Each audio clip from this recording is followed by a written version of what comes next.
My name is Robert Groom, Tullyfergus Angus herd in Lyons, New York. I'm not going to be looking at the camera too much as I'm rolling down the road towards Albany today. But this was discussed with Ryan Weaver, owner of Advantage Cattle Services, that maybe we ought to speak directly to our customers, potential customers, people across the country that maybe will be interested in what we are doing with our breeding program. I've been an Angus breeder for 27 years now. I bought my first Angus cow in the fall of 1987. We had an Angus herd in Scotland, where I'm originally from, for 11 years, until we dispersed that in 1998 when we moved to the United States to manage a farm in Lyons, New York, for some people that were looking for a manager partner, someone to buy into the operation. We did that. We went along with that for a couple of years, but eventually we decided to set out on our own again with our own herd name. We decided to use Tullyfergus again, the herd name we'd used in Scotland, to add a little bit of continuity. Most of the bloodlines that we work with were familiar to me before I moved to the United States. We used quite a few US bulls in an embryo program that we did over there. So we had a pretty good grounding in the type of bloodlines we were looking for and the things we were looking for in a cow herd. I believe that the Angus cow's strength is her maternal ability, the ability to lay down, have her calf, mother it, own it, raise it. A cow that has capacity to raise herself and her calf on grass, forage alone.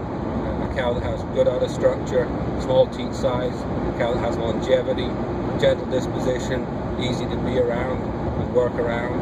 I have young children. My youngest is just going to turn 8 here in a week, and she loves to show cattle. And one of the easiest ways to have quiet, easy to handle cattle for the kids to show is not to put up with any nutcases in the cow herd. So any cow that decides that she wants to eat me for lunch instead of taking care of her calf or letting me tag that calf, we're going to ship her for beef. I don't believe there's any necessity to keep her around. I don't believe there's any necessity to sell sons out of a cow like that will create daughters that have a similar problem further down the line. That's my view on this position. I think it's highly heritable in all species, and I think that we ought to do a good job ensuring that an increasingly aging farm population is not put unnecessarily at risk by selling cattle that have disposition issues. Another thing that we've focused on over time is feet and legs.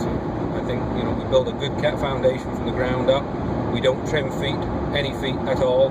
The only time a foot will get trimmed on our place is hanging by a hook. I think we need to ensure that these cattle have good hoof shape, good depth of heel, sound feet and legs. Obviously that's going to eliminate some cattle that are a little bit posty. Maybe some of our cows have a little too much set to their leg for some people's taste. However, if they're functional and sound and stay sound for 10, 12, 14 years, I'm not too worried about what the leg looks like. If she's lasted that long, she's done a good job. So that's the basis of our program. We believe that we produce cattle that work in our environment and that can survive and thrive under the management we provide. And in the next issue of this video blog, we'll go into a little bit of what we feed, when we feed, how we feed, and some of the other things that we do we think are a little bit unique maybe to our program. Thanks for listening. Have a great day. Bye for now.